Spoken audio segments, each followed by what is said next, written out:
how we're looking at from Ports Authority, from as every well angle. from Customs. So this morning there's not going to be a difference. My name is Prince Chilaka. And my name is Dili Utomi. You're welcome to this program on 90.3 FM, Voice of the People Radio.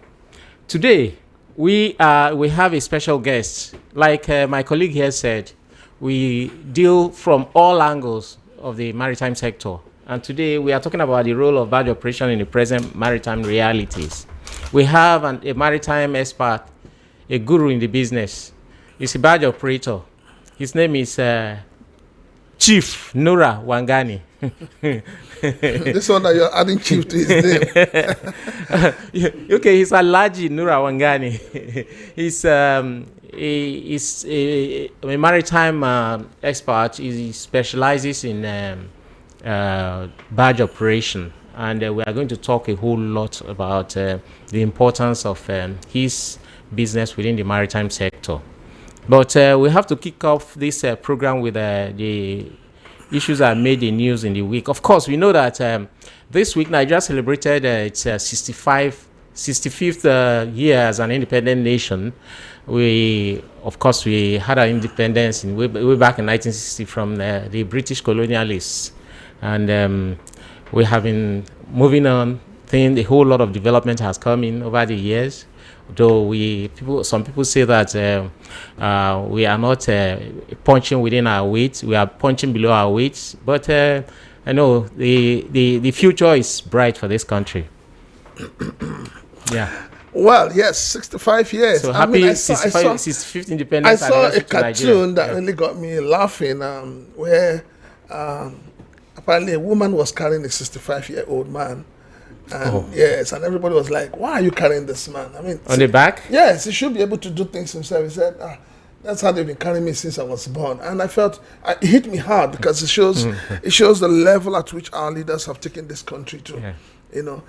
Yesterday I bought gas for 2,500 per kg, and I was crying. I'm saying to myself, I had to read the Riot Act to my children. I said, "No more, But bathing with hot water." Yes, I had to because I'm asking myself, how are we surviving in this country? How are we really, really surviving in this country? Yeah. Sometimes I ask myself that when everything is going up on a daily basis, and interestingly, I heard the secretary to government, George Akume, saying that they inherited a bad economy, and I said, hold it. I said, hold it, sir. You inherited from who? I mean, we know that government has always been on the side of trying to criticize the government before them, but this is APC to APC, and I said, what have you really inherited? Well, during the week, something really happened that got a lot of people thinking, and a lot of people, asking questions. Asking questions that what is happening in this country? Why is it that people who wear uniform have no respect for ordinary Nigerians? Why is it that nobody wants to obey the laws of this land? A furor as custom officer, who happens to be a landlord, forcefully ejects tenant with 2-month-old baby in defiance of court order, used policemen from Zone 2 and talks. There is palpable air of confusion at the Divine Estate Amuwo of Lagos, after a customs officer who is a landlord of an apartment forcefully ejected one of his tenants, whose wife put to bed barely 2 months ago, in flagrant defiance of a valid court order forbidding him from doing so.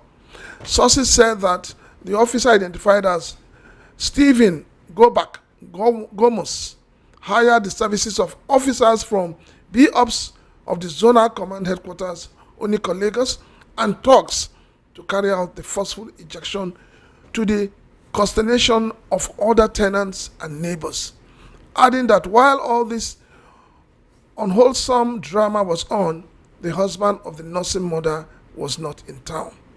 It was gathered that the trouble started with his tenant, whose name was given as David Afam Akarewe, after the customs officer landlord told him to leave his gate open, that he was coming to fix an air conditioner at the adjoining apartment.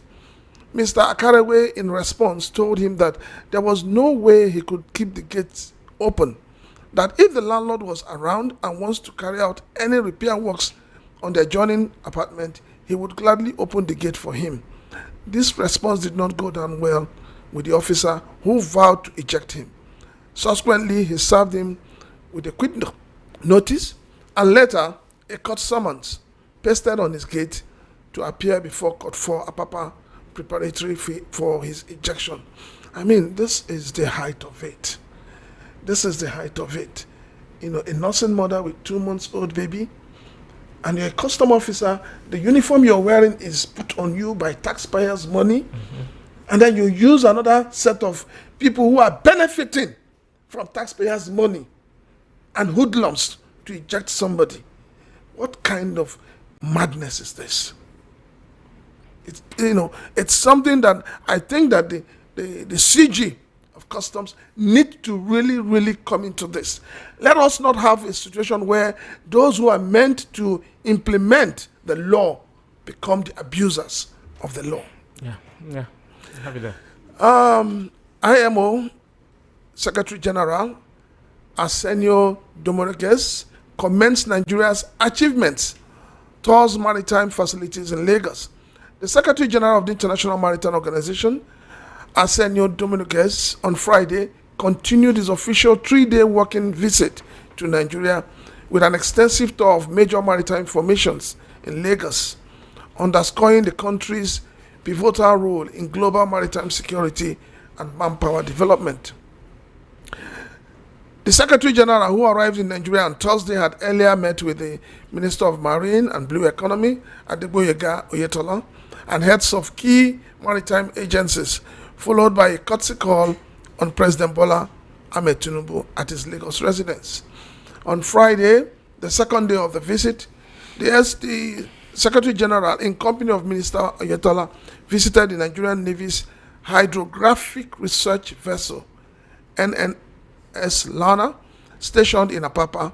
He was warmly received by the flag officer commanding Western Naval Command, Rear Admiral Gregory Oamen, and the commanding officer of NNS Lana, Captain O.S. Giwa, who briefed him on the vessel's operations and contributions to Nigeria's maritime domain awareness. The IMO Secretary General also visited 2 critical facilities of the Nigeria Maritime Administration and Safety Agency in Imasa, in Kirikiri, Apapa, the C41 Center, and the Regional Maritime Rescue Coordination Center. The C41 Center, a cornerstone of Nigeria's Deep Blue project, integrates advanced technologies in command, control, communication, computer, and intelligence operations. It serves as a hub for maritime surveillance, intelligence gathering, and rapid response coordination. Visibly impressed by the facilities, the Secretary General lauded Nigeria's leadership in securing the Gulf of Guinea and in developing robust maritime safety frameworks. He said, Nigeria's commitment to maritime security and rescue operations is exemplary, as the facilities reflect a level of preparedness and innovation that aligns with IMO's global mission of safe, secure, and sustainable shipping. And going forward, the President has also assured that so much energy, time, resources, manpower is going to be put into the maritime sector, because the President has also believed that the maritime sector stands a better chance of taking over from the petroleum sector. We're hoping that you can't overemphasize that. Everyone knows that.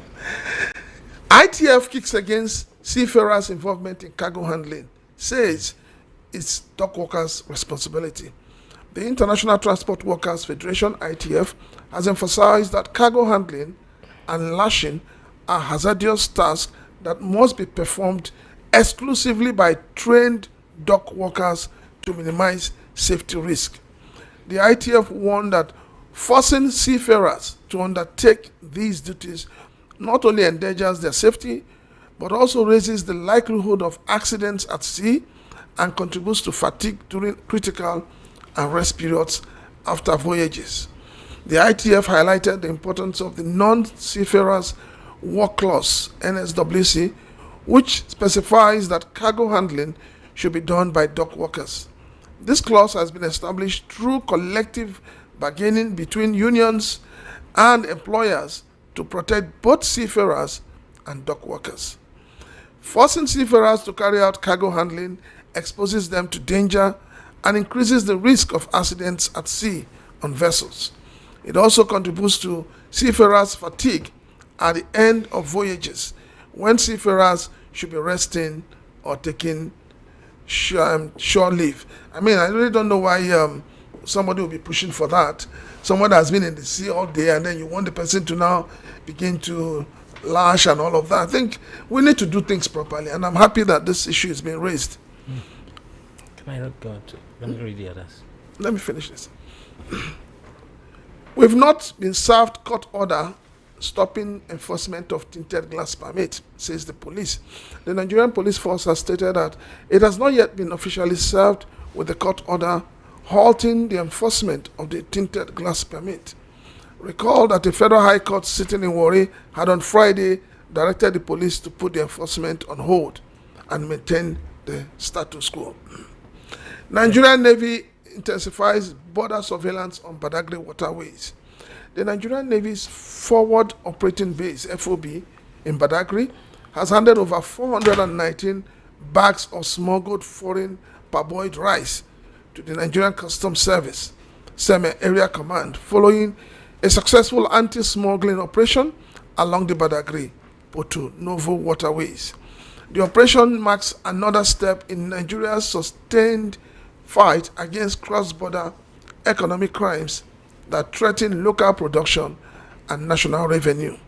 Smuggling of foreign rice remains a persistent challenge along Nigeria's western border, undermining federal trade policies and the nation's self-sufficiency drive in agriculture. Officials say the latest seizure highlights renewed coordination between maritime and border enforcement agencies amid ongoing efforts to tighten security across Lagos-Benin coastal corridor.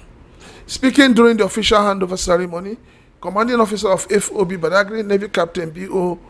Omotayo, represented by Lieutenant Commander S.O. Talabi, said the operation demonstrates the Navy's determination to safeguard Nigeria's maritime borders. Smugglers exploit weak enforcement and riverine terrain, but sustained interagency coordination like this sends a clear message. Patrols will intensify around Badagry Creek, Porto Novo, and adjoining channels, with a focus on intelligence gathering and community engagement to prevent reemergence of smuggling networks. The Navy has also urged citizens to report suspicious movements along the waterways to help protect Nigeria's maritime economy. If you recall, last week we had the guest who was talking about Semeboda. Yeah. And I remember we kept asking him, is there still smuggling going on? Even though he tried to avoid not to answer, but I mean, it simply shows that yes, quite a lot of smuggling activity is going on at the border. Well, to be fair to him, he said smugglers are human beings, and in other climes there are smugglers. No, but so, the question was a direct question. All right. The marine and blue economy is set to replace oil as major revenue earner. Oyetola. The Minister of Marine and Blue Economy, Adegboyega Oyetola, has declared that Nigeria's marine and blue economy sector is being strategically repositioned to serve as the country's major revenue earner, replacing crude oil as a dominant force of national income. The minister said this at the Institute of Maritime Studies, University of Lagos, during the official visit of the International Maritime Organization, IMO Secretary General, Arsene Dominguez. Oyetola highlighted the vast opportunities inherent in the maritime sector. He said the federal government is committed to unlocking these opportunities through investments in infrastructure, manpower development, and international partnerships. Nigeria's future lies beyond oil. The marine and blue economy is a gold mine that can drive sustainable economic growth, create millions of jobs, and position our nation as a global maritime hub. We are determined to harness its full potentials to become the primary driver of our economy, the minister said. That's about it. All right, so that's all about it. This is still VOP 90.3 FM. And the Maritime and Border Show. We're on, and then, as you know, it's an interactive program. Very soon, we'll be opening up our phone lines, but in the interim, let us go into our discussion for today. We're going to be talking about the barge business in Nigeria and how effective it has been. So once more, we have Alhaji Nura Wangani. Now you're calling him Alhaji from. It's like you're a true Nigerian. From chief to Alhaji. Yeah, sure. I gave him that one. Okay. The role of barge operation in the present maritime realities. Okay. Oga Wangani. Yes. What is the role of the barge operation in the present realities in the maritime economy?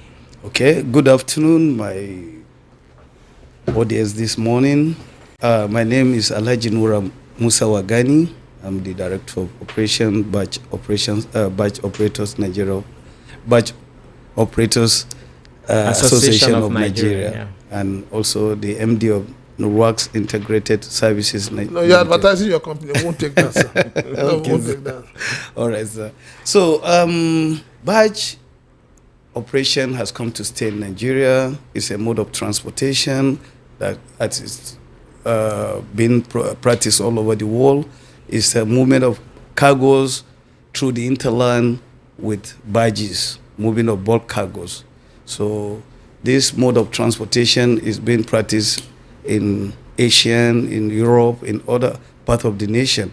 So we, as barge operators, we're being licensed by Nigerian Port Authority and other regulators to carry on our business activities via the barges. So barges today, as I told you, is a very, very potential career, because apart from moving dry cargoes, containerized cargo, we also go into liquid cargoes, because if you can recall, pipeline crude pumping through the pipeline has been a nightmare in Nigeria, and so much vandalism and other things. So now we move our crude bear barges to the mother vessel. We call it STS. And also we move some of these refined product as well. And you can recall now Lekki, because of the access road to Lekki and the potential of Lekki pre-trade zone, the Lekki deep sea port, the refinery, and so barges are the other alternative. I don't even want to say it alternative. I would say it's a welcome idea to use sea-going barges, creek-going barges to move these products from the refineries to the hinterland. So, yes, as you said earlier on, barge operation has come as a child of necessity when we have the gridlock in Apapa in sometime in 2017, 2018. And we find it difficult to move in and out of Apapa port. And we now explore how to evacuate containers via the barges through the sea to the hinterland. If I said to Ikorodu, to Badagry, and some of our jetties within Lagos. So, but it's not an alien business. It has been practiced for a very long time in Nigeria. But those days it was moved by Julius Berger and some multinational. They are using the barges, but when it fully become commercialized in Nigeria, it was, we can never forget her, the MD of MPA, Hadiza Bala Usman.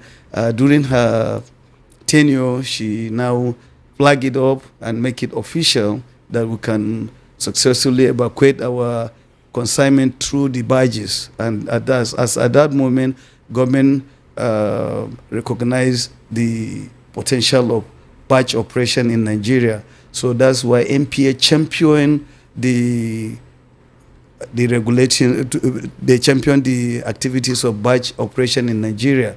And they've been the major regulators right now, as in marine and blue economy. But, having said that, MPA has played a very important role in the actualization of these operations. because when you start, we have sort of challenges of in every sector in life, you must get some challenge and you have to overcome it and make it reality. So at the first instance, so many people key into this business. Some have the potential, some they want to start learning how to do it. And, when everybody wants to do the same kind of business, and, some people will have some difficulties in starting. So, but MPA become the major regulators by licensing us, giving us some kind of regulation, bringing in some cash bond, so that at least we will now separate from. So it's not an all players kind of field. Anybody can come into. Yes, it is a capital intensive project. Okay. Because one, you can't be an operator without you getting a jetty. Okay. Two, you can't be an operator because you need to know what it takes to be an operator. One, you need to have knowledge of the maritime business, because you need to know where are you moving your boxes from. You come to the port to pick up these boxes. So thank God Nigeria we are developing, because most of these are ports, most of them, they are sophisticated. They have digitalized their produce. So if you want to come as a player, you have to know some knowledge of how to come into the port, how to evacuate your cargo, how do you make your payment, how do you get window. There's sort of things that you need to know. If not, you can just come bring your barge, and the danger involved in the channel. This channel is not being utilized by only barges. We have the international vessels coming in. We have passenger boats running through the channel. We have other fishing trolleys. We have so many people utilizing the channel. So you need to know you have a harbors, and you need to communicate with them. They need to give you green light before you sell, before you do everything. So it's not like you just jump into the business without you having knowledge of what you are doing. So it is a very, very sophisticated business, and you need to have knowledge on it before you jump into it. Okay. Sorry. You talked about Nigerian Ports Authority. Yeah. And the fact that they're very effective in helping barge operators. They are the regulators. Yes. They are the regulators. Yes. What role does Nigeria Shippers Council play when it comes to barging? Yeah, Nigeria Shippers Council, they are the economic regulators of the industry. Yeah. So, you can have if you have any kind of challenge, at least you need to know where you can put your differences. Nigerian Shippers Council, being the economic regulators of the sector, they are the one that we go to if we have any challenges with any other government agency, because I said earlier on, it's capital intensive. Like, for example, now if you want to obtain a barge license, it is mandatory that you have to keep a bond of 50 million naira cash for you to obtain license from MPA. Okay. And this bond, it is mandatory because if there's any kind of accident or whatever, it is capital intensive, as I said earlier on.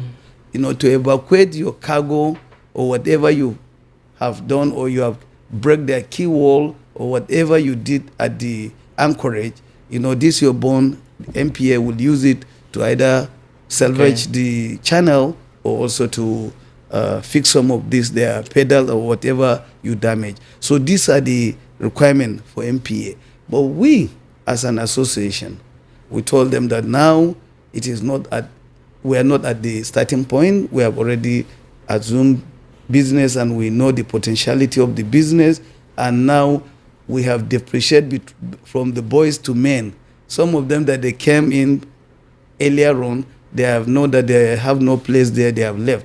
But we that we still remain in the business, we now know that we know all the safety rules and everything. We have gotten so many training and other things to know that, yes, this is the business that we have put ourselves into, and we know the potentiality of it. So for that, we are even clamoring for MPA to remove the bond to make it insurance bond, because we have already come up with so many ideas to the authority that, okay, let us bring the pool of insurance and let us look at how we can be able to mitigate the amount of money we keep for so many long time as bond. As a bond. Yeah. You know, this bond you're keeping cash. Sorry, sir. You mean the business is not really directly insured, or how does it work? Okay, look. The barge has been insured. Okay. The cargo owner has insured his cargo. Yes. You understand? We also, as a barge operators, we have what we call GIT. That's marine GIT. So any What's movement that, sir? is a goods in transit insurance on our barges. So that means, you see, we all insure the movement of any cargo per barge, per move.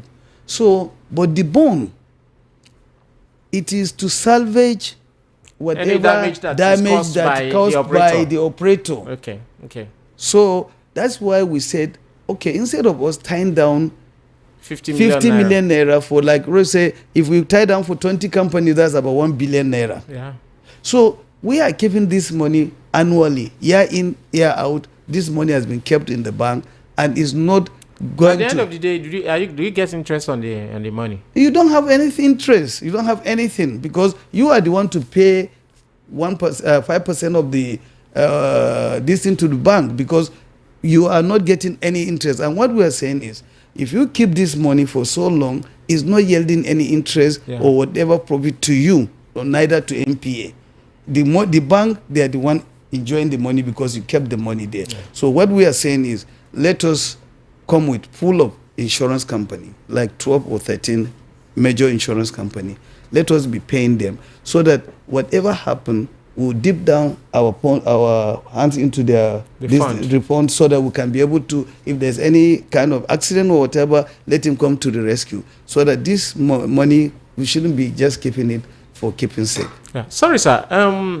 Say a few months ago, an unfortunate situation happened when one of the barges collapsed, and then chemicals were poured into the lagoon. In that, what happened? What really happened, and how? Because you talked about MPA regulating your business. In that case, do we say it was due to the barge being too old, or not, or carrying too much of cargoes, or not properly, the cargoes not properly fixed? So we went to investigate that incident. Actually, there's no capsize and there's no accident. What actually happened was, it was raining and the barge overloaded. So it passed the load line, and when they came to the anchorage, that's to the jetty, some of this, is jumbo bag. So the bag, at least, it's just minor.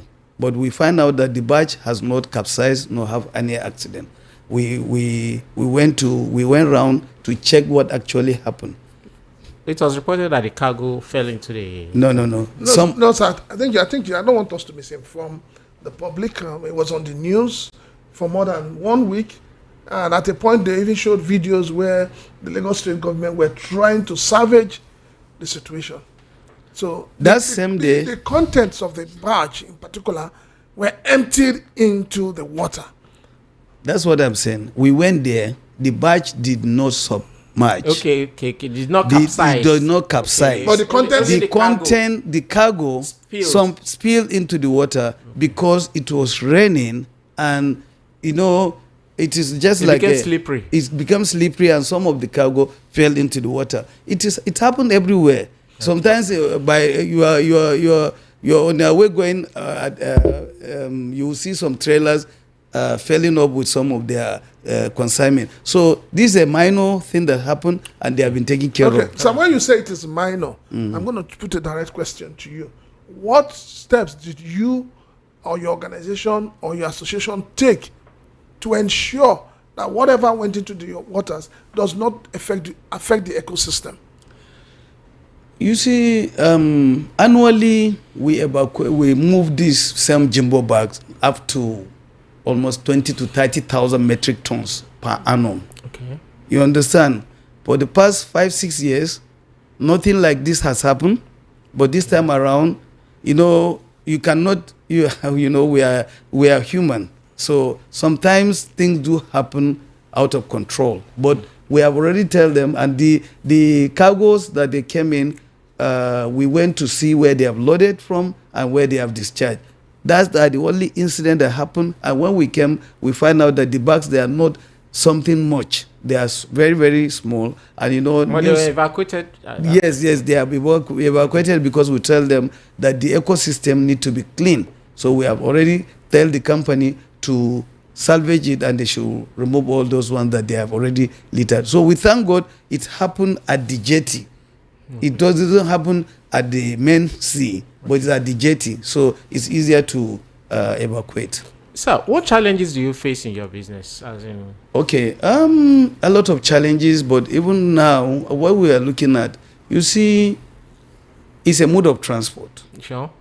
And we thank God for this administration for bringing out marine and blue economy. This is is pointing straight at us. The reason is you can't talk with this sector without talking about us. We are the one that closer to the people. So if the ship or the vessel bring in items, we are the one taking it to the interline.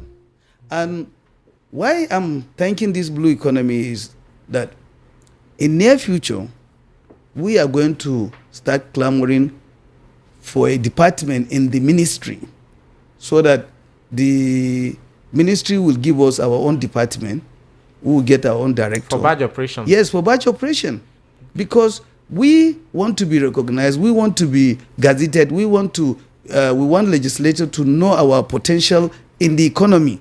Because we are giving out businesses, we are giving out job opportunities to so many Nigerians. We are moving Nigerian cargo. We are doing a lot. And you see, our own operation is a dual operation in dual ministry.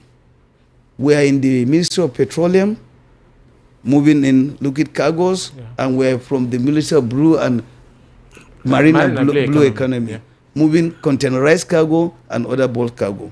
And if I can tell you something, our inland waterways is connected to 28 states of the Federation.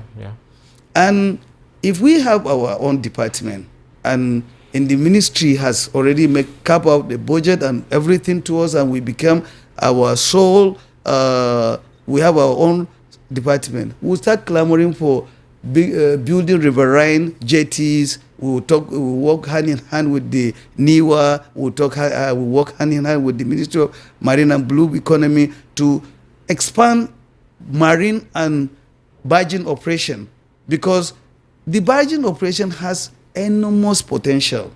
Because we are not limited to one state alone.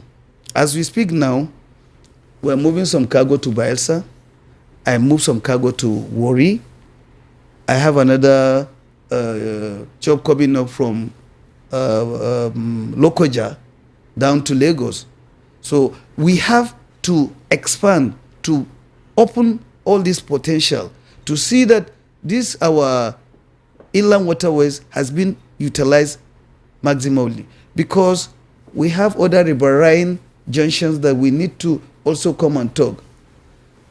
We ought to open the Igbokpada access. We need to open the Benin access. And if this thing has come to place, our roads will have a longer lifespan. Because moving in cargo above 40 to 50 tons should never fly by road.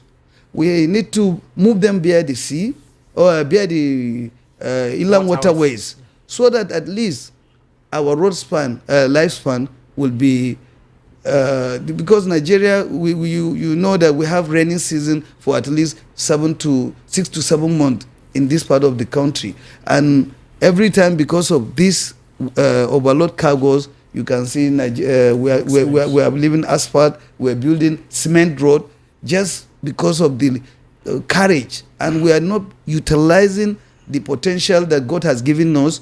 The inland waterways were not fully utilized, and these are one of the this thing. Okay. Yeah, you stated quite right that there are 28 navigable states have there are waterways that are navigable through 28 states. How far have people gone in reaching people through these navigable waters? As in, you mentioned the Lagos and probably Bayelsa and the Edo State. Okay. 28 states. That's out of 20 states. Yes. You are talking about 3-4 states. Now, we have a chart from Lokoja to Onitsha. There have been a chartable, navigable waterways from You work Lokoja. hand in hand with NIWA? With NIWA, yes, we work hand in hand with NIWA and with the Navy as well, as NIMASA, as all other agencies in the industry. Okay. So now, going towards Baro to Lokoja, it is another link that if we are going to up north, if we can be able to navigate from Lokoja to Baro, you understand? Mm-hmm. From there, then it's easier for us to move. You see, what I'm saying is, in the northeast, we have the Lake Chad. Mm. If we have this department, we'll be walking and moving some of these cargoes via the waterways. The way to okay, so hold your breath there, sir. I need to ask you this. You've been talking about department. Barging business in Nigeria is a private sector business. Am I right? No. Is it a government business? It's supposed to be. In what way, sir? Because in other parts of the world, if you go to Europe today, if you go to Netherlands, you will see that the government agencies, they are the one that even stand for the barging operation. Because if you go to their bank, you access loan to buy or build up your own barges. And that is why I'm saying that we need to get legislation so that we can be gazetted. And also, we should... Are your barges built locally or foreign? Some are built locally and some are foreign barges. Okay. Yes, because we have two types of barges. We have creek-going barges and we have sea-going barges. So most of the ones you see plying in Lagos, they are creek because they are within the interland. But the ones going over the high sea and Lekki DC Port to other offshores, they are seagoing. Okay, so I'm still going to stand on my question. My question is, I want to understand, and I think our listeners also want to understand, when you say it is government does not do the business of barging.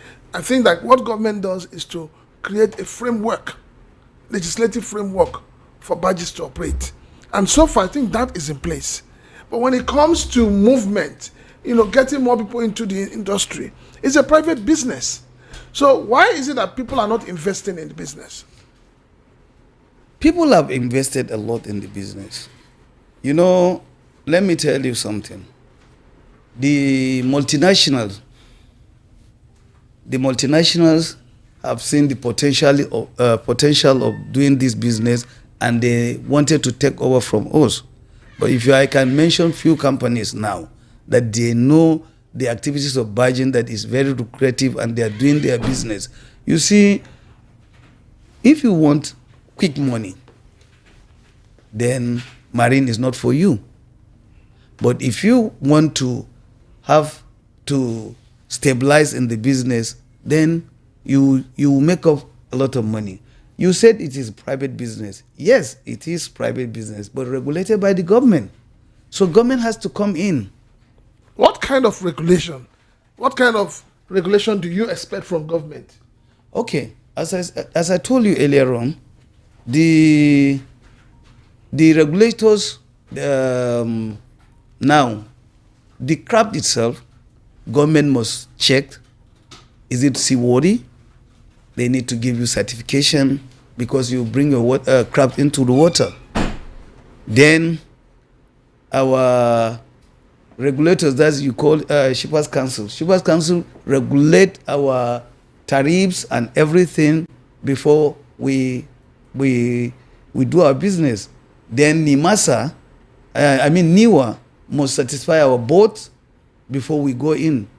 MPA must train our captains and also license us to go into this business, because every sector of the marine and blue economy is working together hand in hand with us. But what we are saying now, that we don't have a department in the Ministry of Blue and Marine Economy, Marine and Blue Economy, and we were clamoring to get this so that at least our director should be able to liaise with the legislators so that we will now have our own budget and we can be able to, as Nigerian, talk to any international organization or banks or any other financial institute so that we can now know that, yes, we have a reputable business in Nigeria, that we can access loan, we can access even the cabotage, we can access anything, because even the cabotage is talking direct to us, because we build, we manage, we are in the coastal and we are in the inland. Okay, sir. That's where, you see, you and I were getting somewhere. And where we're getting to is simple. You've elaborated on what you want. And I think so far, government has given you that without giving you a department. Now, the question I'm still asking you is, the way you're operating now is a private business. All you do is pay tax to government. Why is it that banks, for instance, why is it that when you approach banks, why do they not finance the Barge business? Some banks do. Okay. It is a private business, and I know that some banks do finance our barging operation. Okay. But you know, whatever you're doing as a private business, it is mainly private for you, how you can present your case to the bank or whatever financial institute to take care of you. But what I'm saying, if it becomes the government business, NIWA, for example, NIWA has badges. Yes, as a government, they have badges. But you know, we want to collaborate with the government. If we open this department, if there's a way, the vessel, the cabotage fund, it is the vessel, the CVFF it is mainly the vessels, they are the one that give the 2%. But we as a Barge too, we give our 2%. But most of us, we are giving this 2% in the area of the liquid cargo. Okay. You understand? But now that we wanted the government to come in, we want the full autonomy of our own department so that we can be able to sit down and discuss. You said the IMO Secretary General was here in Lagos last week. We want this. Yes, so we want the IMO know that the inland waterways has a potential to play. We want to be in a category C. We want also to see that we are vital instrument to the economy and the development of the maritime industry. If you go outside, you can see our barges loading containers, loading this, loading that. We are not invisible, we are visible, and we are working on the water. So what right did give the vessel that did not give us that the government should come in? Nigerian Shippers Council is part of the government agenda to do a Shippers Council to Nigeria. So we want a Barge Council. Okay. And, sorry, I'm sorry. You know, I remember when we started, I asked you, I said, what has been the role of Nigerian Shippers Council? Is the economy regulator, I said earlier. I'm coming, sir. Because everybody has always thrown stones at the Nigerian Shippers Council. Yeah. And then we're asking, is it that the Shippers Council is moribund? Or is it that the Shippers Council is just there solely to protect the interests of foreigners? because they seem to relate more with them than they relate more with Nigerians. Because up till now, people are talking about, oh, we want to build ship, we want to build vessel. There's no money. So why is that money, that cabotage fund, why has it not been released? The cabotage fund is not managed by Nigerian Shippers Council. It is fairly NIMASA's business. It's between NIMASA and Blue and Marine Economy. And yes, I don't want to go further into that because this cabotage fund has been for decades. So many administration has come. It's only this administration that they have already put something that we may, some of us may get to this. But up to now, I don't have more knowledge about this CVFF. The reason I'm saying this is, Shippers Council, let me say something about them. Shippers Council is regulating a shipper. And a shipper, it started from the clearing agent, from the truck driver, from the barge operator, from the ship agent, the shipping line, to the importer itself, is part of shipper. So all this council that we are talking about shipping is not shipping line for say. Even the terminal, they are still controlled and regulated by the Shippers Council. Yeah. So what we are saying now is, shipping is an international business. Yeah. And the name shipping has already taken care of everything that the shippers does. Including barge operation. Including the barge operators. Yeah. But what we are saying now is this is our indigenous business, and we are Nigerians. And everything, it is a policy. And it is we, the Nigerians, that will now recommend to the government to act or enact any kind of policy. And what we are clamoring for now, we want our department in the ministry so that we have an assistant director, barge operations, so that anything related to barge, we know where to go to. Okay. Because today, we can talk to NIMASA, tomorrow we'll talk to Shippers Council, next tomorrow we'll talk to MPA, next tomorrow we'll talk to NIWA. But we don't have anybody in the, they say if your mother is by the port side, you're always happy to be eating. But we are not close to the government. These are agencies. These are agencies. But we want a blue and marine economy has been, what happened? It is Ministry of Transport. Now, before aviation is in, aviation now is on its own. Ministry of Transport now, it is on its own. When blue and marine economy, it is on its own. So now, in the blue and marine economy, we want a department or a unit so that we will now... Yes, you've emphasized on that a lot. Don't you think that, because you started by telling us that this barge operation business is a fairly new operation, it's not less than 10 years in the country now. I want to think that probably they are looking at it from that perspective, that you guys, you're just starting and you've not grown to that level where you have a department because they think that there's no need for one to be in place. Don't you think so? Don't you think that, or you have not stated your case well enough for the ministry to say, okay, yes, these guys, they are doing big business. Let's give them a department or a section with a unit within the ministry. What do you think, sir? I'm talking from the perspective of the government now. As I said earlier on, yeah, you guys not 2018. It's not alien. It is a business practice all over the world. It's mode of transportation.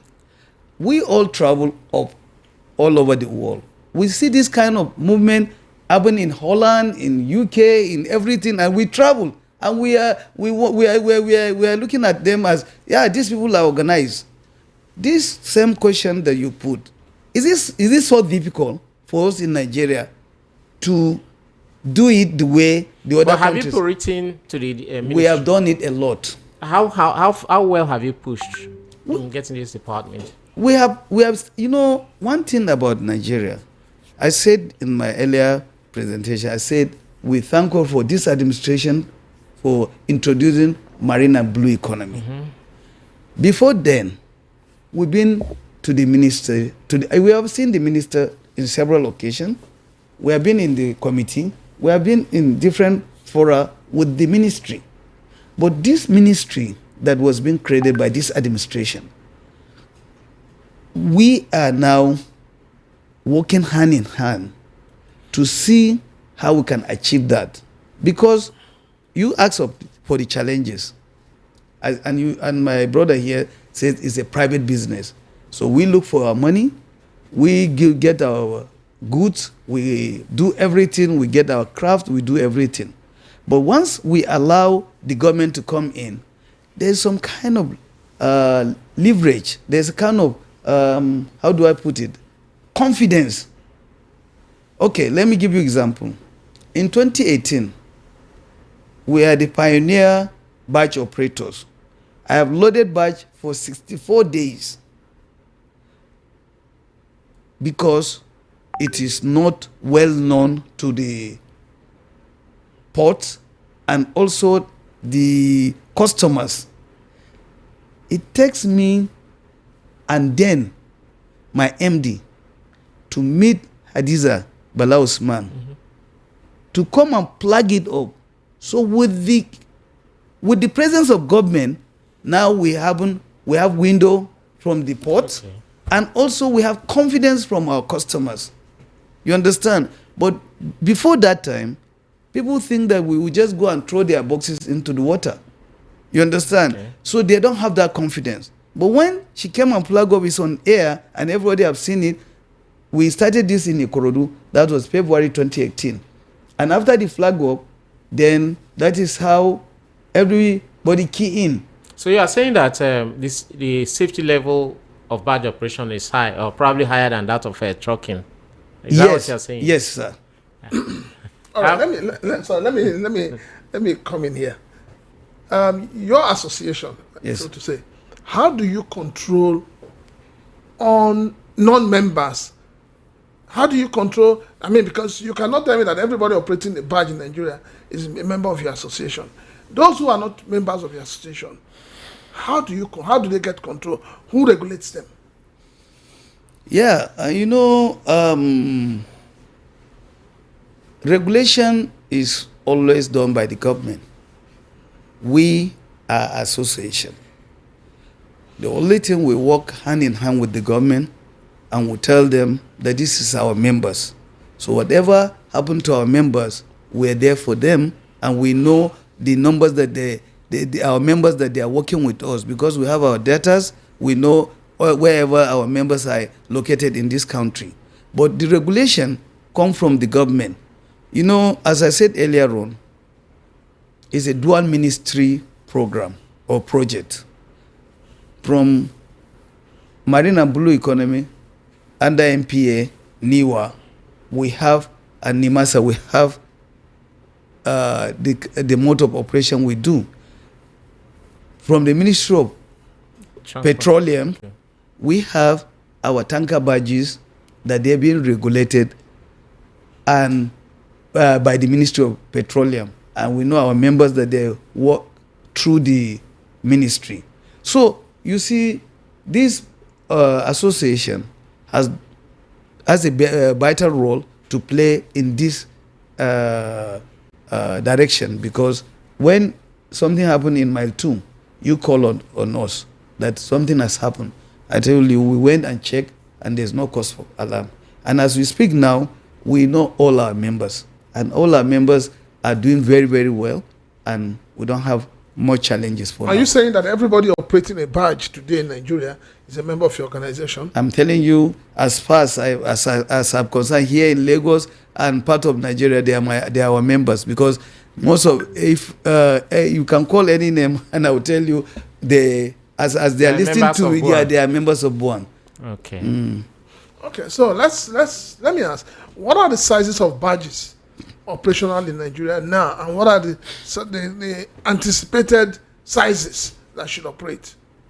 Well, you know, we are barging because we are coming to the interland. We are looking at the draft.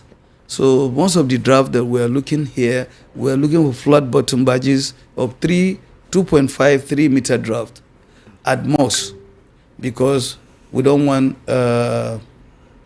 bigger barges to come in. We have some other impediment like the bridges, you understand, and some places they are not being dredged, and long time we have some rigs under it, and we don't want anything to happen to any of our barge. So we're looking for 2.53 meter drop.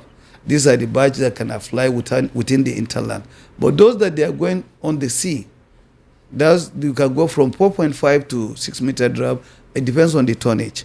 The tonnage, some will be 3,000, 4,000, 5,000, 8,000, 10,000 ton barges. They will fly the sea. But because of the channel, we are looking at the smaller barges of maximum 2,005, then to 1,000. Okay, sir. You mentioned something here briefly. What the certain impediments that affect your operations, like bridges? You talked about maybe from here to Onitsha and all that. How does that affect your business, your level of business? Where you have flyovers, crossing the rivers. You see, barges, we have different type of barges. We have hollow barges, we have round barges, we have flat barges, we have tanker barges. So it depends on the kind of operation you want to do. If I'm going to Onitsha, as I told you, it has a hydrographical chart. And we know the navigable waters. And we know all the impediments. I will tell you all the bridges in Lagos. I know what we can do. There's sometimes we can double stack, sometimes we cannot double stack. If it is a free flow, we can double stack. If it is, we have impediment, we can go one layer. Okay. What about when they say high tide? It depends on, we have this chart and our captains have been trained. Okay. Naturally, the water has 6 hours. It can be high for 6 hours, it can be low for 6 hours. Okay. So all of our captains have been trained and they know when to move or when not to move. How has betting space affected the barge business in Nigeria? Yeah, actually we're having that serious challenge now. And, first of all, before we start this commercial business, the vessels have the priority because they are international carriers. And you cannot stop them when they are coming to berth. But whenever they are coming to berth, they ask us to leave because we don't want to endanger any foreign vessel or endanger any this thing. So we need to evacuate. And thank God for the our ports now. They are really trying because they will not give you window when they know you don't vessels are coming to alongside. But in the port reform, we have already included our barges vet so that they should give us our own dedicated betting space. Okay. So that we don't have to start negotiating or having anything to stop, because we are accumulating demorages. Because once I bring my barge and you didn't give me space, I will be paying the barge owner on a daily basis. And these boxes too, if you keep them for long in the terminal, I'm paying storage. And if you didn't give me batting space, demorages in the maritime sector is something that is not friendly at all. So we are clamoring for that in the port reform, that they should give us our dedicated batting space so that we can come and at any time that we know we are calling, we can come and we can alongside and we can do our business with ease. Okay. All right, this is the Maritime and Border Show. You still have Prince Chilaka and Dili Utomi. And we have our guest here, Alhaji Nura Wangani. VOP 90.3 FM. We will soon be reading out the phone numbers. In a bit, we'll be reading out so that you also, listeners, can call in, participate, and ask questions. Yeah. We're still talking about barge. We're still talking about barge business. Now, if somebody wants to invest in this industry, what are the likely challenges to be encountered? Well, as I said earlier on, it's capital intensive. We operate with bigger machines like the crane, reach stackers. We need a jetty. We need the barges. And, if you can be a terminal operator, you can be a barge operator, you can own the two. Because movement of cargoes, as far as this water is still existing, is something that is continuously. You cannot take it away. It's neither. So for that, it depends on your choice. Do you want to buy a barge? If you can buy a barge, you can buy a barge and tugboat and keep them for chartering. You don't presently need to work because we have an operator that can charter it from you. If you have a terminal, for example now, the export season is coming. If the export season comes, you can come, stop in the terminal, do all your documentations and move your boxes. If I mean boxes, mean containers. Containers, yeah. So you can do your stuffing, you can come close to the water. After you have done your custom clearance, then you can move them and your vessel is waiting. So you can move as much as 20 to 40 boxes at a go. And now you know that moving them in a bulk is less expensive than moving them individually. Yeah. Once you have invested in this sector, you know that you have the jetty, you have so many people working for you. You bring an operator, the forklift operator, the crane operator. You are giving work to the security man, the safety man, the what do you call them, riggers, and other of you. Then the boat also is something that if you invest, now we are even having scarcity of barges in Lagos. Do you know why? When there's no work offshore, all the barges came to Lagos and fight searching for work. But now there is no pipeline pumping. So they use the barge as storage and they use the barge for STS. STS means ship-to-ship transfer. So they will take the crude and they will take it to the mother vessels. Okay. You understand? So doing that now, it has limited our number of barges. Those barges that they are stronger and they have the potential, they left the shores of Lagos to Bayelsa, Warri, Port Harcourt to do oil business. So now our number of barges has actually decreased. We are looking for more investors to come in and invest more.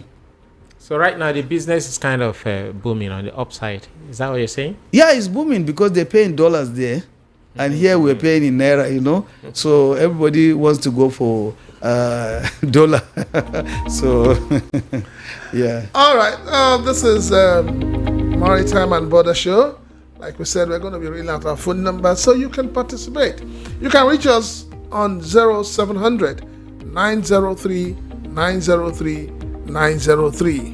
Or on 081 717 563 38. 0803 692 9933.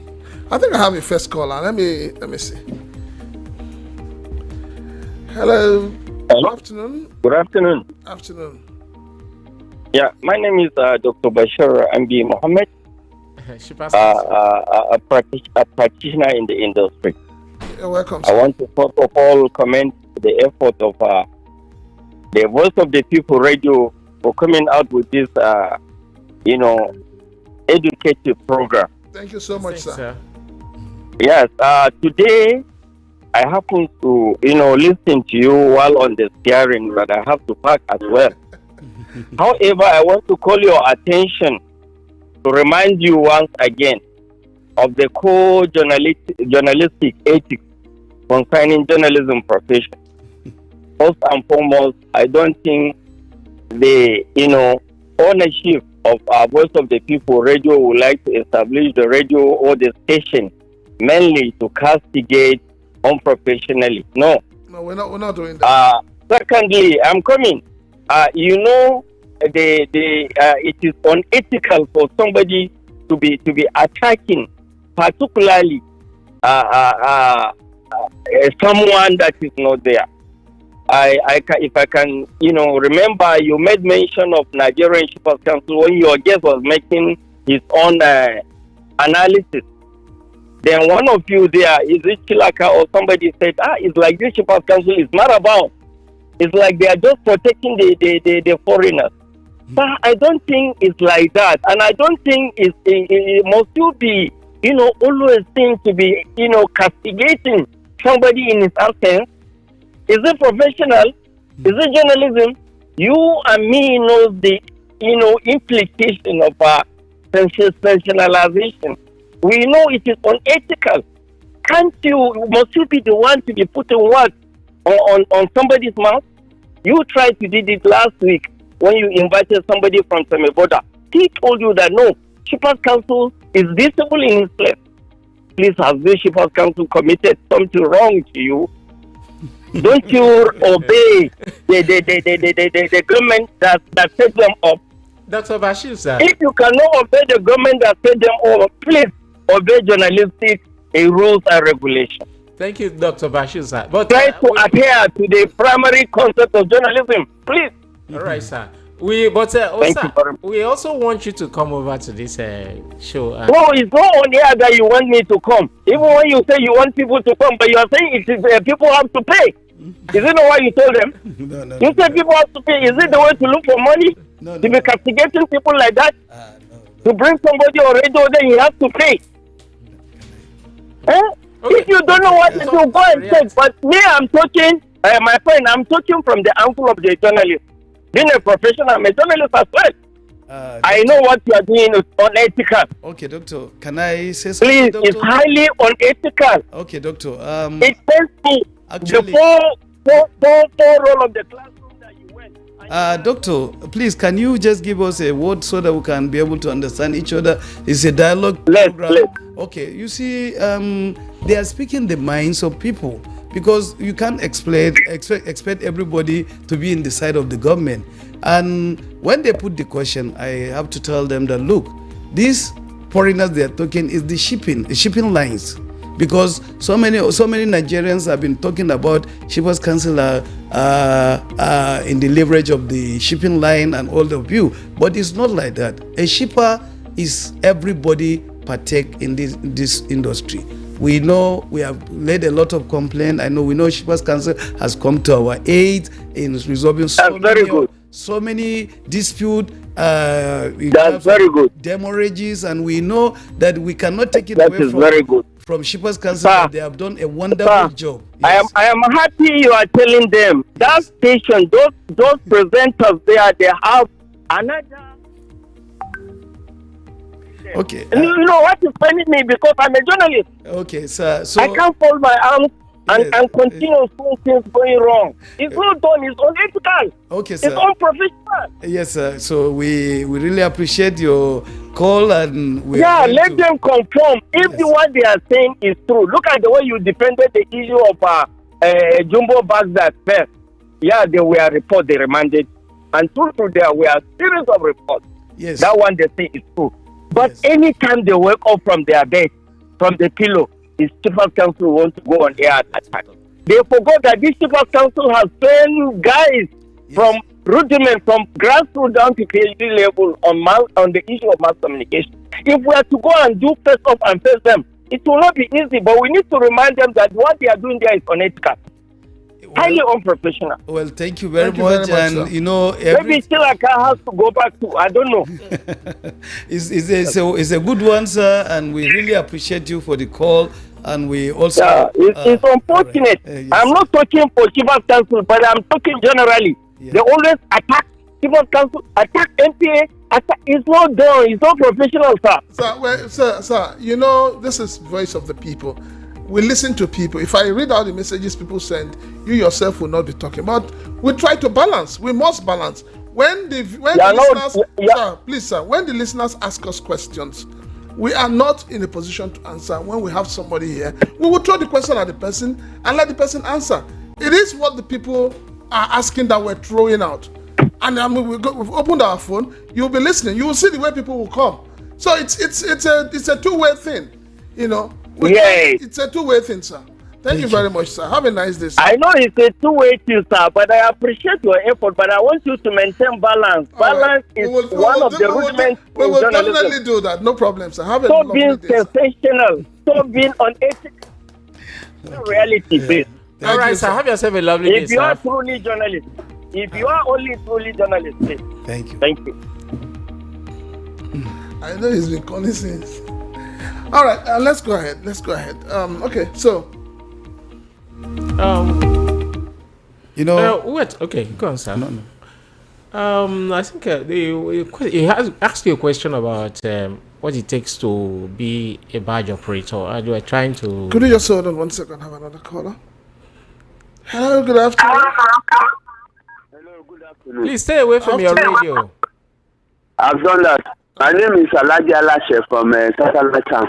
Please, I want to ask, firstly, you said that this operator, they will deposit 50 million. When are they going to refund that 50 million, or is this for life or for as a collateral, if I heard you well? And secondly, all the times that they are using, maybe import, export, when I was in Pro, they used to use it internally. Is it allowed, or how we supposed to be doing internal operations? Cargo that are not going to ask that. Sir, you may need to call back, sir. Your line is very poor, sir. But the first question he was asking. The first question. Yeah. He says whether the 50 million is lifetime. No. You see, it's a process. Once you apply for the barge operating license, you know, one of the criteria is to register with NPA. Then they will give you the form. Then you have to register to the category you want. We have Lagos, within Lagos Politics District, we have intra and we have interstate. So the license have 3 categories. The categories that you can do with it, Lagos Politics District is within Lagos. Then the one that you're going to do intra is, I think, within the offshores of West and Central Africa. Then the one that is interstate, you can be able to do it within Nigerian waters, maybe Onitsha, Port Harcourt, and all this stuff. So every license has its own different fee, and the criteria is to get your barge documents, tugboat documents, current document. Then you have to get your PEG, that is pilotage exemption certificate for your captain. Then you need to pay conservancy, that's the royalty you're going to pay on your barge. Then also your application, of course. Then the 50 million naira bond. That's what on your bread there. Hello, good afternoon. Yeah, good afternoon, sir. Good afternoon. You're welcome to VOP. Yes. Your name? My name is Mahmoud. Okay.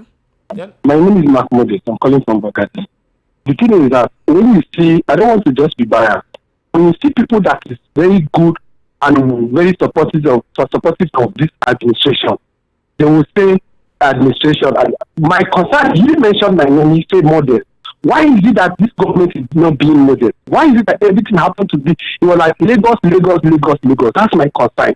Why Lagos? Is it the only Lagos that is the port that government can do something and do it once and for all? For other people or other states, in the entire country that have they call it the giant of Africa. I call it the giant of corruption.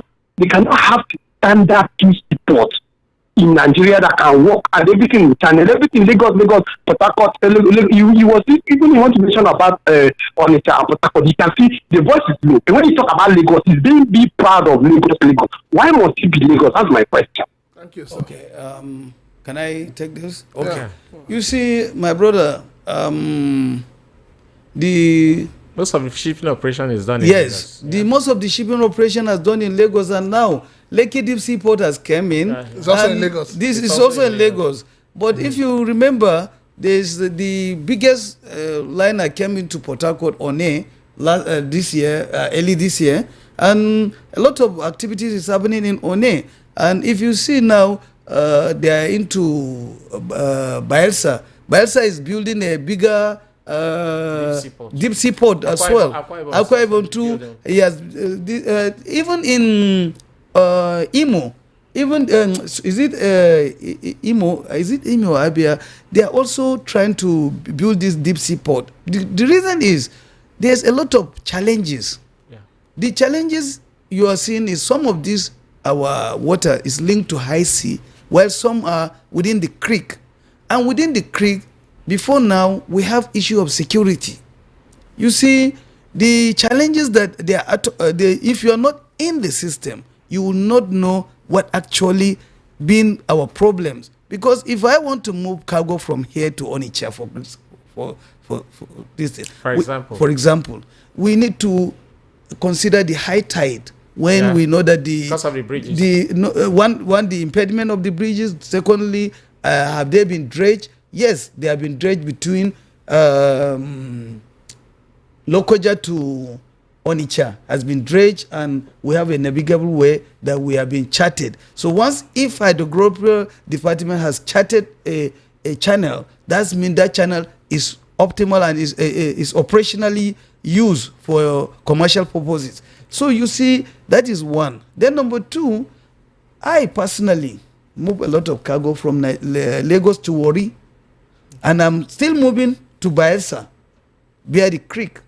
I have moved, we have moved about 3 barges now, and still we're going to start loading by next week to Bayelsa. So it's not all about Lagos. Yes. And I asked you a question before, like how many states more now are you working? Because you talked about 28 states with navigable I'm rivers. talking about 4 or 5.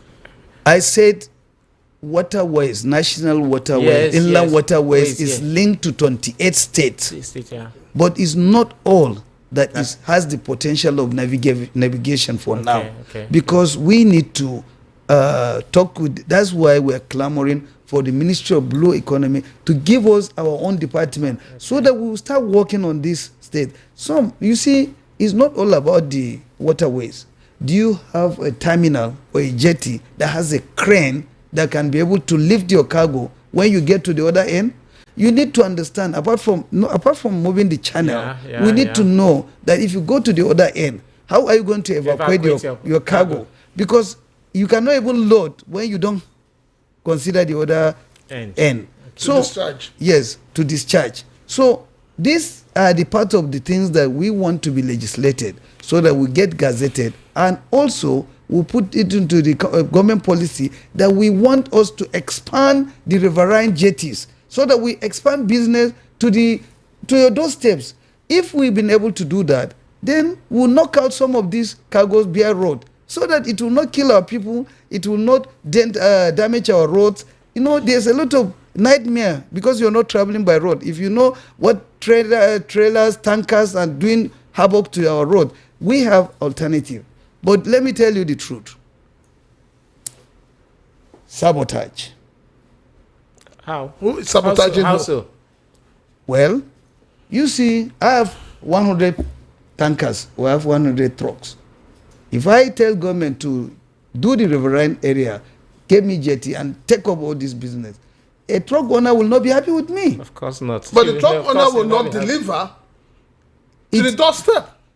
Okay. No, I mean, yes. Yeah, I mean, the barge will not deliver to the doorstep. So that is how we call it intermodal. Yeah. So if we want to do intermodalism within the country, the rail will work, the barge will work, the trucks will work, everybody will go home happily. Yeah. But you know, that is why, and some of our policymakers, sorry to say, they are the owners of these trucks, and they would like to be romancing with the road, while we are telling us that let us open this channel, so that this channel will do a great work for us in life. Maybe they do not understand that you all complement each other.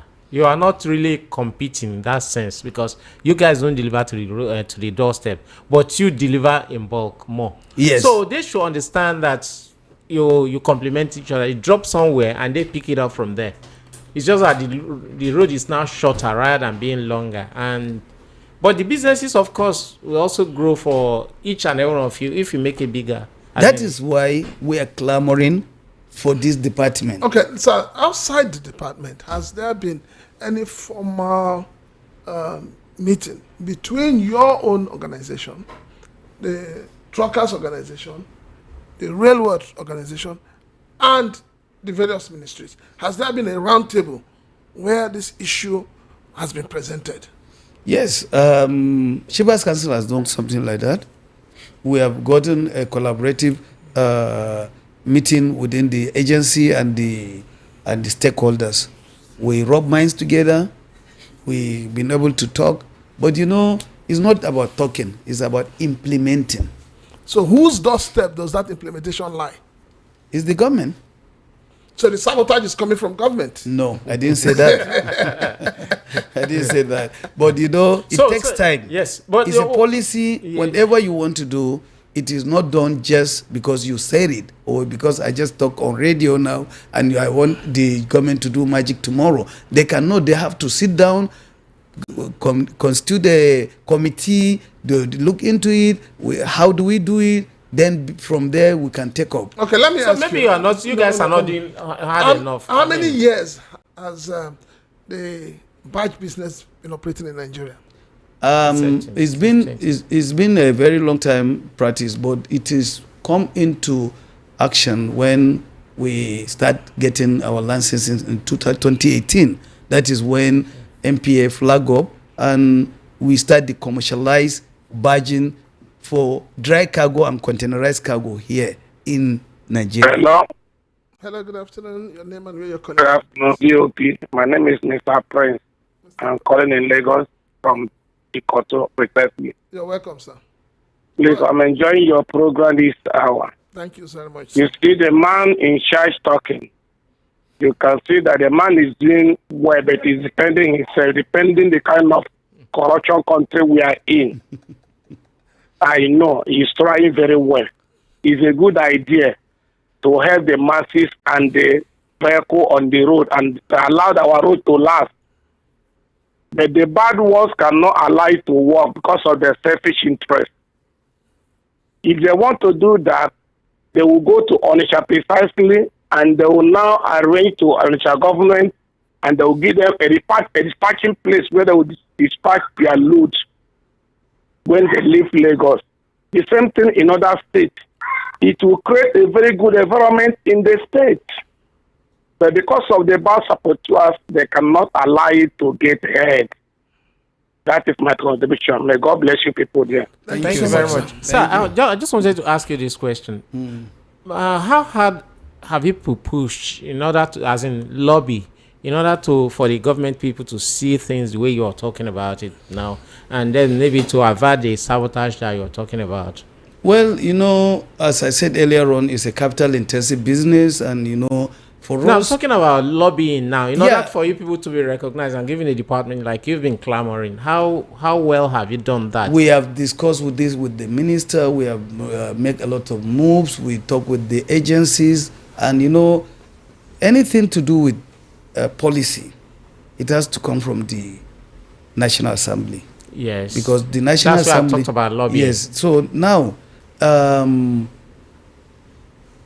because this is all our business, it's all Nigerians. Because you see, it doesn't have to be me or you. It has to be all of us. The man listening to this program, he can equally talk to his governor. Look, this is a business that is practiced all over the world. We have this potential right in our doorsteps. What takes us to harness this potential that God has given us? Inland waterways, it is just by your doorstep. You can see in every part of this country, there's all these rivers, and they are navigable. We can navigate them. But the truth of the matter is, somebody is looking at, okay, for example now, are we not building flyovers in all the states? How much will it going to take the state government to build their own jetties? Jetty. Okay. You understand? If you build the jetties, by building the jetties, you are giving work to laborers. You are giving work to engineers. You are giving work to so many people to build that jetty for you. And after you build the jetty, it is still human being in your own state will operate the jetty. And this your state has industries, has so many other bigger businesses in your state. And these goods that they are coming from the seaport, they are coming to your doorstep. You are the one to attract these businesses, because this thing is not any rocket science. It is something that you will now have a vision for it. In the next 2-3 years, let us get our own port. If you ask Shippers Council that you need a dry port, what it give you a dry port? And access to intermodal. How intermodal it is. It's either going in by rail or going in by barge. You understand? So that they will decongest the port. As the vessel is bringing the goods from abroad, they are discharging it here. Then they take it to your doorstep there in your own state. Every state can key in that you have this potential. Because you see, you ask about investment. You don't need to come to Lagos to invest. We have so many people that they have these barges, they have their own terminal, and they have their own cargo. Okay. Now, for example, now, if Dangote has brought his trucks, he has the refinery and he has his trucks. What is he telling us? That he has taken everything to himself. Exactly. But now, if somebody did that, still Nigerians, they will start complaining that why this man did that. But we don't want to do it. But once somebody started now, we start complaining. So when you want to invest, you need to focus. You need to see what are your visions. When do you want this thing to be achieved? So intermodalism is happening all over the world. So we need to look at the burden we're putting on our roads. If we have that focus, then we can start mapping out. Federal government has all the key areas, because NIWA is piloting the waterways. Yeah. So if NIWA knows... They are working hand in hand with the Navy. Yes, and they are working hand in hand with the Navy. NIWA, they have pedestrian, jetties, because passenger boats, they have jetties. So we can talk to them. If a passenger boat will go, it's a craft working on the moving in the water. Yeah. So those jetties does mean there's a community there, and that community there are people around there. So if we can be able to point out which state where are we going to, we will now map all these areas and let us bring development to those areas. So investment is enormous. If you want to invest in this sector, you have a lot of potential to invest. You're still tuned on to VOP 90.3 FM, and this is the Maritime and Border Show. So we are still having with us Alhaji Nura Wangani. Alhaji, I didn't even ask you, where are you from? I'm from Borno State. I'm from Maiduguri. Right. Now that you have taken me to Borno State, I'm going to ask you one very touchy question. What is happening with banditry in Borno State? Borno State, I'm more of Lagosian than Borno State. Yeah, it's more of that. I spent my almost 3 decades here in Lagos. Wow. So I don't have more knowledge to tell you about banditry. But if you ask me about containers, and I can even tell you that. Thank you.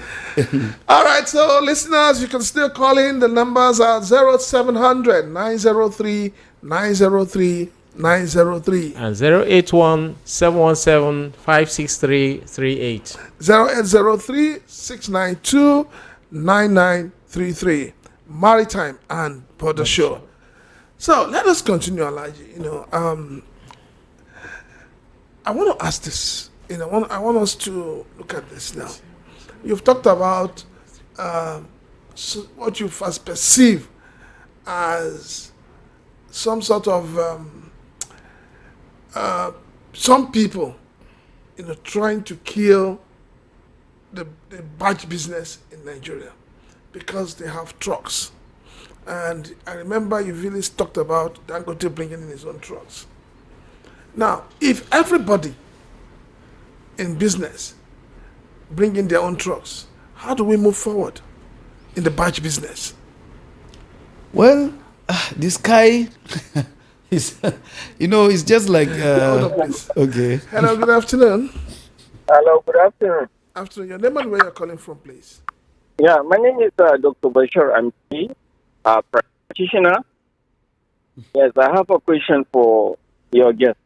Thank you, sir. Go ahead, sir. The first question is, I want your guest to tell us, do they have a dedicated insurance that will cover in case of loss or damage to customers' cargo?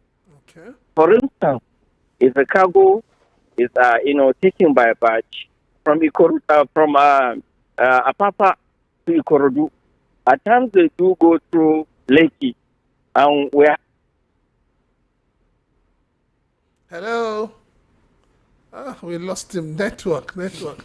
Yes, I said earlier on. Okay, it's here. Okay. Go ahead. Hello. We can hear you. Go ahead, sir. Yes. There are times there used to be complaints that in the course of carrying such particular cargo from Apapa to Ikorodu, whereby you see water entering into the cargo. Okay. Compensation used to be difficult. May I request my brother there before you to tell us, do they have a dedicated insurance company that will take care of all the damage? Yes, sir. Thank you for this question. And then, yes, and if so, do the consignees, the customers, the owners of this cargo, do you normally inform them that in case if you need to add some money on top of it, in case of unforeseen also? Because at times they used to leave everything to the shipping company. I know we have handled series of such cases. All right. You see, a lot of POPs will go back just from Apapa down to Ikoro. All right. Water will be. Listen, he'll respond to them. Thank you, right. sir. Thank you, sir. As I said earlier on, I said we have marine GIT, and any company that is operating on the waterways as a barge operator must surely insure the goods, because the goods they are on transit. So whatever to happen to the goods, you as the operator are liable to take responsibilities. And for us as a company, we have our insurance company. I don't want to mention the names because I know there's a time that we had some kind of the water level is so high that it affects some of our cargoes that they are under it, and the insurance company has paid the owner of the cargo because we have already incurred some damages, and they are soda ash, and they are not friendly with water. Okay. So in that same thing, we complain to the insurance company that we insure those cargoes, and they come to repair the damages. So in that aspect, because we are being careful, once we are loading anything that has this thing, we will see us putting trampoline on the barge. Okay. And this trampoline, they're big, and now you will not even know some of the barges, they are hollow barges, and these hollow barges take more. And we also have some salt. We are moving salt. Hello, good afternoon. Good afternoon. Good afternoon. Your name and where you're calling from, please. Yeah, my name is Richard Jesem. I'm calling from Kapasis.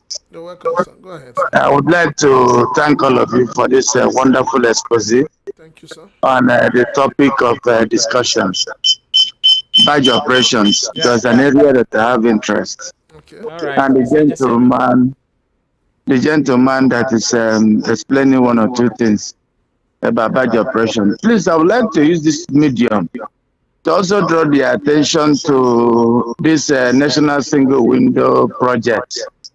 I've been trying to look for an opportunity to send an IV to them for an upcoming event at Eco Hotel on Thursday. So please, if you can oblige us with any central authority where we can send the e-invites. Because you recall that the federal government, through the recent presidential directive, has directed that by first quarter of 2026, next year, that the National Single Window project will be rolled out. I wouldn't know if he's aware of that, so that he can help us escalate to their members. And also you, Mr. Tony Mbata, you're a very versatile person. Please help us to also escalate this information, because it's very important, for all critical stakeholders. Thank you so much. Thank you, Mr. Jeseme. I think my vice president and president of the association has honored the meeting last time when the minister come to a hotel, and this Thursday we'll mobilize our members by God's grace to be in that the program in a hotel by Thursday by God's grace. So you know about it? Yes, we know about it. All right, so let's conclude with the question that was asked, regarding insurance. Yeah, the insurance, as I said earlier on, any cargo moved, we as the operators. Hello, good afternoon. Hello. Hello, good afternoon. Good afternoon. Please, may I ask a question? Your name and where you're coming from, please. I come in here, Celestine from Marlboro. Okay. Right. Please, can you move from your radio? Away from your radio. The audio is bad. Whatever happened to Port Harcourt Seaport, that Lagos is being so busy? We want to know, please, No the Ogoni Seaport and the Port Harcourt one. Those places have not been used for a long time now. What is happening? All right. Okay. Must everybody come down in Lagos here, and everything is going so wrong. Okay. Thank you. Thank you. I don't think it's even a question. It's not a question for you, because you're a badge operator. You're a badge operator. You're not a government. It's more like a government-related question. Please. But I'd like to know, because this question on insurance, I'm going to take you I'm taking you to another direction now. Okay. And I remember I asked you earlier, I said, are you sure, can you tell us to now that all the people operating barges in Nigeria are members of your association? And if they are members of your association, do you as an association have insurance cover for all the barges operating in Nigeria? Yes, I told you earlier on, I said in 2016, we came up with this idea that we need to bring a pool of insurance company. Okay. We nominated 12 insurance company that they will now come as a member of Barge Operators Association of Nigeria. Okay. In every movement you have in this country, you must bring something that will go into that pool. And this cover, we earmarked 12 billion as all of us should contribute to that pool, and that pool should give cover to each and every of our members. In doing that, we want to abolish the 50 million naira bond that we used to pay MPA. You understand? Not MPA, rather, that the bond mandatory by MPA that we should keep in the bank, because it's a cash bond. Yeah. Like now, my bond is running from January to December. If I want the license next year, I'm going to leave the bond there to start running again from January 26 to December 2026. So that money is kept in the bank, and there's no interest, and there's no any kind of compensation, and that money is just being kept there. So to avoid that huge amount of money kept in the coffers of the bank doing nothing, why can't we bring insurance that they are powerful, that they have the coverage that will go into salvage if in case of accident, or if there's any other things on transit or whatever. Okay, hold on. Hello, good afternoon. Hello, good afternoon. Yes, good afternoon. It's Mr. Friday calling for Ajawa State. Okay, Mr. Friday, go ahead. Please, what I'm talking is let government decongest all these seaports to other states. All these trucks that fall in, all these trailers, they will be congested so that there will be more good roads in Lagos. Some of those trucks are the trucks that fall in the road. Okay. There's no houses, there's no everywhere in Lagos is not congested. All right. Thank you, sir. Thank you, sir. Thank you. We're working on that. That's why we're doing mass evacuation. You know, it's the state now. If we have more dry dock, you know, let me just put some emphasis on this so that we will understand. If you have a off-dock terminal or you have a bonded terminal, that means your consignment coming from abroad should be direct to that terminal. So when you have like 4,000, 1,000 or 3,000 boxes coming, they will know how to evacuate from the seaport to your bonded terminal. So that transfer is a massive transfer. Okay. Hello, good afternoon. Hello? Hello? Good afternoon. Good afternoon, sir. Your name and where you're calling him from? Stay away from your radio. Please, you have to move away from your radio. You switch it off. Yes, I've done that, sir. Okay. Your name and where you're calling him from? Mr. James. I'm calling from Lagos. Okay. Go ahead.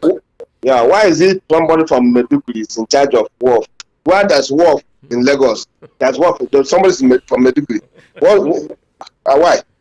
It's a Nigerian and it can No, I don't believe in that. Somebody from Meduguri is there controlling wharf in Lagos, controlling wharf in nowhere. Mr. Hanze, please let us be a little bit civic. Why? This one I don't really believe on it. Let me give him a question. Yeah. The vice president is from Meduguri. Can you send him back to Meduguri because he's from Meduguri? It's not like that. You see, this is an industry where everybody will as a Nigerian to work. Hello, good afternoon. Good afternoon. Welcome to the show, sir. Yeah, it's Dr. Bashir. My attention, has been is drawn from the last person that called. Okay. We are one Nigeria. What is Maiduguri doing? Even me, Dr. Bashir, I school from Maiduguri, and I'm contributing my quota to the development of the Nigerian economy through the port. Okay, sir. Thank you. You can see. Thank you, sir. Most of the people, if you cannot say anything that will further unite Nigeria, then it's no good. It's better you shut that man away. The moment somebody starts bringing sensationalization, cut him off. It's allowed in journalism. Thank you, please. Sir. Thank you, sir. That goes to the. Sir, let me hold on. Sir, I am in charge. Hold on. Okay. I think people need to learn how to, accept people's opinions. We're all diverse, and people have different opinions. I cannot force my own opinion on you. Neither can you force my opinion on me. I mean, immediately the man started talking. You saw how we reacted. But for Alhaji Bashiru to now think that VOP is supporting that, it's not really fair. And no. I need to tell Alhaji Bashiru. No. You cannot. Please let me finish, sir. Okay. You cannot tell us how to do our business, our show, and you cannot also dictate to us. We have audience, and we should allow the audience to talk. But it doesn't mean that what they say, we hold on to it. Yes. Calm down, sir. Let me put something on this Hello? matter. Please, can I say something? Right. You see, Dr. Bashir, we're human. And being human is only God can be able to take up these things. Because, the last, when you came in the first time, you accused Boys FM of sarcastic or talking very ill of Nigeria Shippers Council. Yeah. So you can see this kind of person, if they are the one complaining, they will complain that Shippers Council did that, Shippers Council did that. But now, this last caller that just called now, he doesn't know that I have been with the Igbos, I've been with the Yorubas, I have given so many people work, and I've been enjoying their company right now. Afternoon. Hello, good afternoon. Afternoon. Where are you? I greet you, sir. I greet you, sir. Where are you calling from, sir? My name is Sunday. I'm calling from Ilasa. You're welcome. And a freight forwarder. also. Oh, thank you. You're welcome. Please, I want this discussion on this program to be social and minimal. Both listeners and callers, if we go other way around, please don't allow that. Because if we go that side, we see a reason that Nigeria cannot work. But I don't want to go that side. Please. Thank you for not going that side. Thank you very much. Thank you very much. Thank you, sir. All right, sir, please. You were sharing your thoughts on Insurance. yes, on insurance, yes. Okay, so as I said earlier on, insurance is the practice of marine in everywhere in the world. Goods in transit insurance is per voyage. Okay. And we call this. Hello, good afternoon. Okay. Yeah, okay, good afternoon. Good afternoon, sir. Your name and where you're calling from? Gentlemen, it's me calling back, Mr. Prince in Lagos. Okay, sir. I'm hearing your program. So why I call back is because the person that called, whether before this person or something like that. Go ahead, sir. Okay, so goods in transit insurance is a marine insurance, not ordinary goods in transit insurance. Is marine because it's per voyage. Okay. And for every voyage that you are moving your cargo, you know that it's been insured, so that at least in case of spillage, in case of any unforeseen circumstance, this insurance has covered those goods. Yeah. But you know, as I said, there's life assurance on the crew members, there's insurance on the tugboat and the barge, and also we pay bond. All this to mitigate the security and the safety of the cargo. Hello, good afternoon. Hello, good afternoon. Your name and where you're calling from, please? Yeah, I come here, Celestine. I called before because before the network cut me off. Sorry. Go on ahead. Please, Ask your question, please. I'm asking if Port Harcourt 1 and 2 reports are still working. Yes, they are working, sir. They are in operation. They are in operation. We have barging operation. We move some cargo from Port Harcourt to Escrabos. At least last month, I did that operation, and we have moved a lot of barges to Port Harcourt via Lagos. And as we speak right now, vessels come in and go out. And if you can go to any maritime journal, you will see so many activities with MPA are doing in Port Harcourt, One, and business is booming there. So if you've not been to Port Harcourt in the last few years, you can go there to see to yourself that Port Harcourt, One, Port Harcourt Port are very, very functional, and they are working, sir. Thank you very much, sir. I think I need to add here that you see, most people are not aware that most of the businesses that go on in the around this Port Harcourt section is mainly oil and gas. That's one of the reasons why they think that things It's are not really working. happening. There, You see, as that thing also boils down to the road network. You see, sometime in 2023. Hello, good afternoon. Hello. You cut me off. A whole shift. The line went off. We don't. Esta cannot cut me off. They know me as the chief. I have my everything. Sir, we didn't cut you off. The line went Go off. on and say what you want to say. Let's go to the point. Why I call, because of that person that called begins to complain why this man must be in North before controlling the power. This is one Nigeria.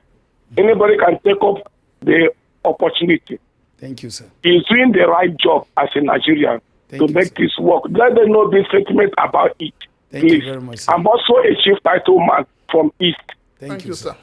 God bless you. Chief, thank you so much. Thank you so much, sir. So, as I was saying, sir, you see, the vessel, there's P&I Club. Yeah. Okay. And any cargo going on an international vessel, you must insure it. Yeah. There's no two ways about it. Because we're only human. These things are natural. Ship do capsize. We have a lot of storm, wind, rain. There's so many factors that you cannot have any control over it. Yeah. Hello, good afternoon. Hello, good afternoon. Please move from your radio, please. Okay, I've done that. Your name and where you're calling from, please. Okay, my name is Charlie Boy. I'm from Ikoton. Okay, go ahead. Go ahead, Charlie boy. Okay. I want to appreciate you guys for the good work you are doing. I'm enjoying the program. Thank you, It's sir. really amazing. Thank you. Okay, thank you, sir. Thank you, sir. So our selling point is the insurance. Okay. And you know, this insurance, we're even organizing an engagement forum whereby the insurance people will come out and call all the stakeholders to engage both the government agency and the maritime Yes, hello, good afternoon. Welcome to the program. Your name and where you're calling from, please. Hello, my name is Prince from Jerry, Ikeja. Okay, go ahead. Please, I want to ask a simple question concerning the seaport. Does Cross River State has seaport, or is it operative, or is not? Because I'm just hearing Port Harcourt, Bayelsa, and Lagos, but I'm not hearing about any other state in southwest or south. I've been to Calabar Port. I've been to Evno, that is after Eket. You know, you cannot say Eket. It's Akwa Ibom. Yeah. It's Cross River. It says Cross River, right? I've been to a port just of recent, and I've been to see the shows, and you said it's linked to the high sea because it's not a riverine port. Hello? Hello, good afternoon. Your name and where you're calling from, please. Good afternoon. Patrick is calling from Okota. You're welcome, sir. Thank you. We are talking about the activities of port operations across the country. But Lagos is mostly concentrated. The reason is what we do not know.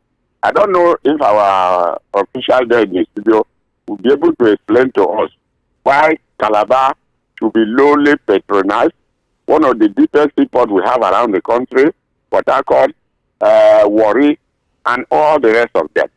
Why Lagos? Mr. Patrick, he's not a government official. He's a private business owner, and he's a barge operator, not a government official.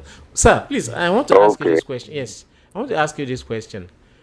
How do you try to create awareness about what you do? And because your business is still very young, relatively young, like you said, you guys started 2017, 2018. In this, way you're doing it right now, how do you create awareness, and how well do people know about your business, sir? Hello, good afternoon. Welcome to the program. Your name and where you're calling from, please. Good afternoon. My name is Tutemet. I'm calling from Ojo, Lagos. You're welcome, sir. Go ahead, sir. Good afternoon to all of you in the studio. Thank you, good sir. afternoon, sir. And to Alaji, many people can call and say so many things, but Alaji should know that he's just sensitizing us. He's just educating us in some things we don't know. So I'm happy with the good job he's doing. So that's why I called to congratulate him. Thank you, sir. Thank you so very much, sir. Yeah. Thank you. We are creating awareness, sir. Okay, sir. Yeah, you see, every business has its potentials. We come as a child of necessity, as I told you, when the blockage came in, when container is going for 1 million from Apapa to this place, and all these things. Hello? Yes, good afternoon. Welcome to the program. Your name and where you're calling from, please. Good afternoon. My name is Martin from Ago. Am I talking to Chilakon, Maritime, and Border show program? Yes, you're welcome. Chilakon, tell me. Go on. All right. Chilakon, I congratulate you guys. You are doing a great job. Thank you so very much. I'm not currently doing anything related to Maritime, but I'm always listening to you when I have when I'm chance, and it has been educating. Also, the Alaji in the studio. Yeah. And Alaji, congratulations. God bless you. Sir. Thank you very much, sir. Thank you. You talk with a lot of authority and knowledge about what you're doing. Thank you. Keep it up. Thank you so Please, I just want to say something quickly. Like the other guy said, some people will call and be myopic and lack of knowledge and say a lot of things. I like the way you handle it, but I'm also not too happy with the way the MD of Shippers can, is it the MD or whatever? It's not The the man. MD, it's just it's one of the workers there. One of the directors at the Shippers Council. Okay, one of the directors. Dr. Bashir. I had, yeah, Dr. Bashir. I had the time he called and lambasted the Tilak and the rest. And I now also listened to his reaction immediately. The other man called.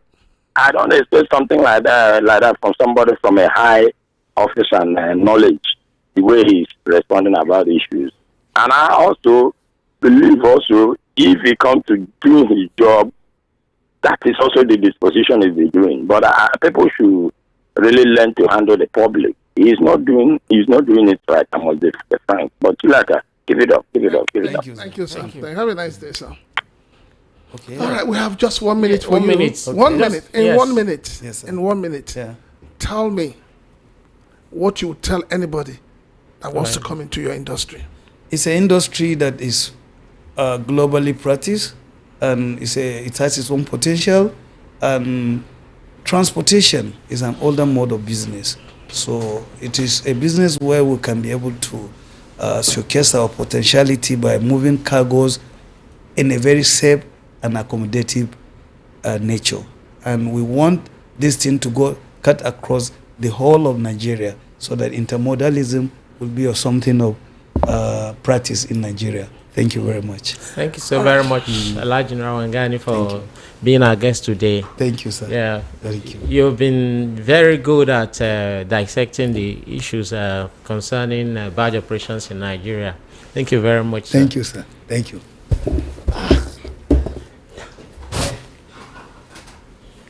Yeah, this is the Maritime and Border Show with Delio Tommy and Francis Chilaka. It's been very, very educative having Alhaji Wangani today on this program.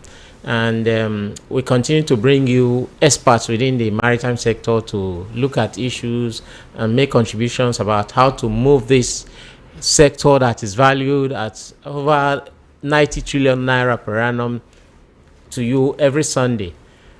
And we will have a date with you again next week as we sign off today with Francis here and Delio Tommy. All right. Once more, it's been a wonderful afternoon.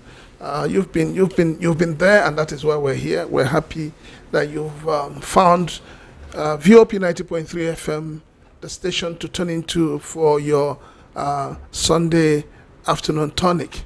I'd like to emphasize once more that this program is purely meant to look at issues bordering on the maritime sector, and not for us or for anyone to feel that we're coming after them. No, but it's what the people want. That's why it's called Voice of the People. When people air their views, when people ask questions, we must bring those questions out. So it's not like we're attacking Shippers Council or anything, no. But we're saying that even at it, there are things Shippers Council is not doing that they should do better, and there are things that they're doing that they should even do more. So once more, thank you for listening to VOP 90.3 FM Maritime and Border Show. Signing out, my name is Prince Chilaka. And Delio Tommy. See you again next week.